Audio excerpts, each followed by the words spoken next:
Welcome to Trade Ideas. I'm Alex Rosenberg here with Max Wolff of Multivariate. Max, thanks for joining us once again. Always my pleasure. Thanks for having me. Sure. So we're going to talk about Apple today. It's this morning as we're taping this. It's down about 2%, up bunch yesterday. Very responsive to the news flow, both the tariff side and also the potential recession, no recession battle that's being waged as well. What do you make of this stock right here?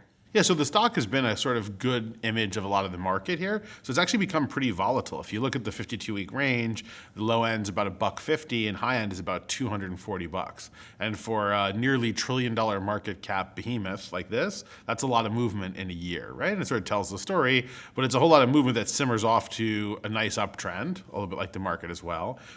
But it's really nicely outperformed the NASDAQ, unlike what I had expected. I thought the NASDAQ would outperform Apple, but what seems to have happened is people still like tech companies because they're kind of growth and they're a great American story, and they particularly seem to like the ones with lots of cash on book because it looks safe. So it did well, not as well as Amazon, perhaps in some months, and maybe surprisingly not as well as Facebook, which has done even better, but it's up about a third from the start of the year, and I cautioned on it, and the folks who didn't listen to me certainly are wealthier today than the folks who did. So let's show people a clip just so we can remember what you were talking about in January.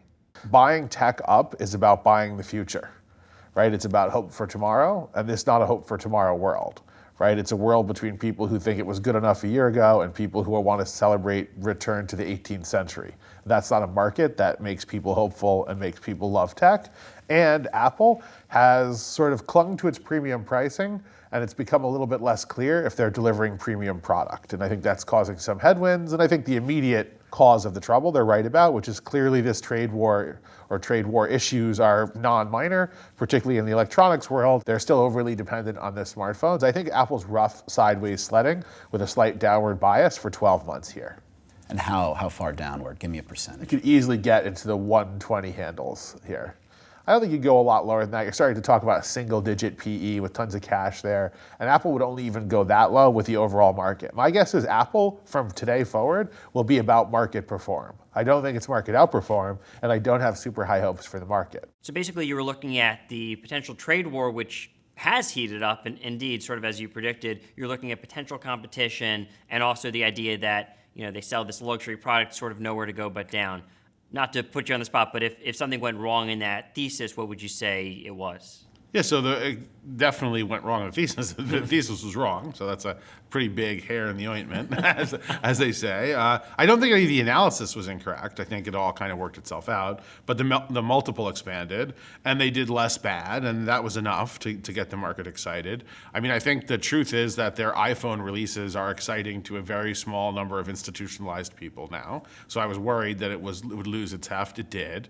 We'll see how the new phone does. I was worried they'd stay an iPhone story. They did, right? Still about half the total revenue and about 60% plus of the profit, right?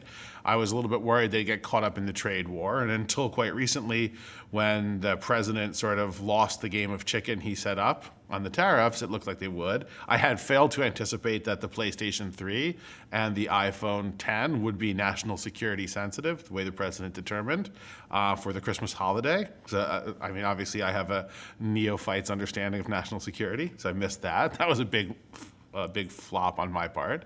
But generally, markets are much more up, so I generally thought market sentiment would be problematic, and it's most certainly not. So we're in melt-up mode, and Apple is a reasonable place to put your money in melt-up mode for sure. And I think folks are a bit nervous, or have been a bit nervous a few times about trade, but they've rallied more than they've sold off. And the Apple name, I don't know if people understand this, but part of my concern was they do about 60% of their revenue offshore. They are not changing that, but that's not engendering the concern that I had feared it would. And in terms of its relationship with the broader market, it's interesting because at one hand, it's obviously a blue chip, has a lot of cash, which might make them, might steady them if the market really sells off here. That it's one of these companies that's not going away, quote unquote. Of course, they said that about GM as well. But if the market falls 30%, maybe Apple would fare a little better. And if the market runs up, at the same time, Apple. I mean, do you think it's sort of a kind of a growth, it's hard to call it a growth play or a safety play. How do you make sense of its relationship with the market overall? It's a good point. So if you look at any of the sort of big tech darlings who have done so well, right? So whether it's Microsoft or Facebook or Apple or Amazon or Google, they're all a little bit sort of sticky downward. They're loose upward, sticky downward. It makes a certain sense. They are America's global champions. I know we don't have them and they're not by industrial policy, but they kind of are America's global champions, dominating everywhere where they're more or less allowed to operate, right? Or where they're operating. So they seem to be attracting capital in part because they also mostly have a lot of cash on book. They're pretty stable. And for the point you made, I don't think anyone thinks that there's a sort of risk of going away in any of these names. That being said, they're all, Apple a little bit less, but they're all facing heavy regulatory scrutiny. They're facing heavy political scrutiny. They've become a campaign issue, at least for some of the 400 Democrats seeking the highest office in the land. And I don't think that goes away. I think privacy issues aren't so good for them. I think Facebook has a sort of scandal every week and Wall Street doesn't care. But eventually they could. But they've traded super strong. Again, Twitter and Facebook traded much stronger than Apple, despite having a worse newsprint. It's a pretty tough market. It's a melt-up market, right? And everyone's going to get their 25% from a bad decision before the party's over. And Apple's not a bad decision. It's hard to say that a $950 billion market cap and a pretty sticky 35 to 38% margin isn't appealing. So how about some of the changes, though, we've seen in Apple since you came on in January? There's been their acquisition of the Intel modem business, and then there's this streaming product, which there are some great hopes around. And Apple, it's been long prophecy that they'd sort of get into the content side of the business. Now they're doing that a bit more. Does that change the way you look at Apple at all? Yeah, so Apple does have some good positive upside here. I think the credit card and the partnership with Goldman has done, or at least initial indications, has done a lot better than we thought. They seem to be casting a broad net. It seems to be popular. The early signups seem to be stronger than what were guessed, so that's sort of interesting. That's, again, pretty small. It wouldn't be accretive for a while, but it's a first foray into financial services, right? Completing the walled garden. I think there's a lot of excitement looking at this streaming product. Not so clear what they're going to do there, but they have portioned $1 billion for content. And they are probably a strong candidate to be in the space. They've sold more of those Apple TVs than a lot of people probably think. There's millions of those out there. And if they give you a compelling way to get exclusive product, it could be exciting among the kind of cord cutters. That would be good for Apple because Apple hasn't been doing or showing its gravitas so well with younger people of late, and the kind of cord cutter over the top community would be good for them to get into. And it makes sense for them to be more in the entertainment business because the entertainment business is one of those businesses where everybody uses an Apple at work. So it sort of makes sense. And it could be quite accretive. Again, I wouldn't expect it to show up in a major way.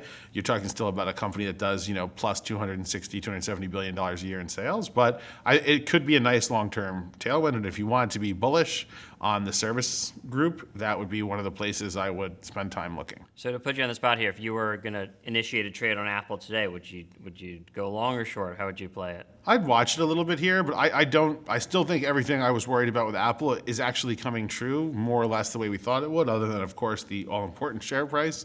It looks like it floats with the market, right? So if you think the market's going to keep going up, there's no reason not to be in Apple. It's a better place to be than most of the places to be that you'd probably rotate to. But I do think all the problems are there. I think 60% of the company's revenue comes from offshore. I think that half the company's revenue comes from the iPhone. And the iPhone is a very expensive premium product that people buy because they already have one. Moving on to the market then, since that probably will dictate Apple's share price in your opinion, what matters here for this market? I mean, it's hard to make sense of, the Fed mattered until it didn't. Trade wars are mattering now until they won't again.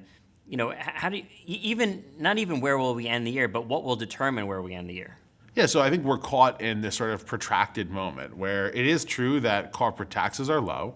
It is true that the basic regulatory environment is sort of accommodative, getting more accommodating. It's true that while we haven't paid the piper yet for it, we've lost Federal Reserve independence, but the Federal Reserve now comforts itself by being jerked around by traders and otherwise fears being jerked around by a lunatic who happens to be the president, right? So it's lost its independence, which long-term has been the end of every era of monetary dominance, whether it was the British or the gold standard or us, I think. So my guess is until people realize that all this unusual pattern is actually bad news, they're going to trade it up because they've done that. And the most risk you put on is the most return you get for so long now that we've kind of forgotten the alternative as a group, I think, in the equity markets and in the investment management business.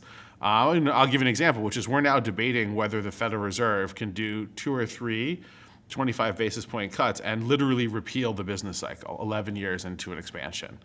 You'd fail Econ 100, and my guess is you'd still fail Econ 100 5 years from now for that wisdom, but for right now, it's the law of the land, right? The better explanation for the market right now is Keynes, not mine. It's a beauty contest, right? You don't pick who you think is beautiful, right? You pick who you think everyone else thinks is the second most beautiful person in the room.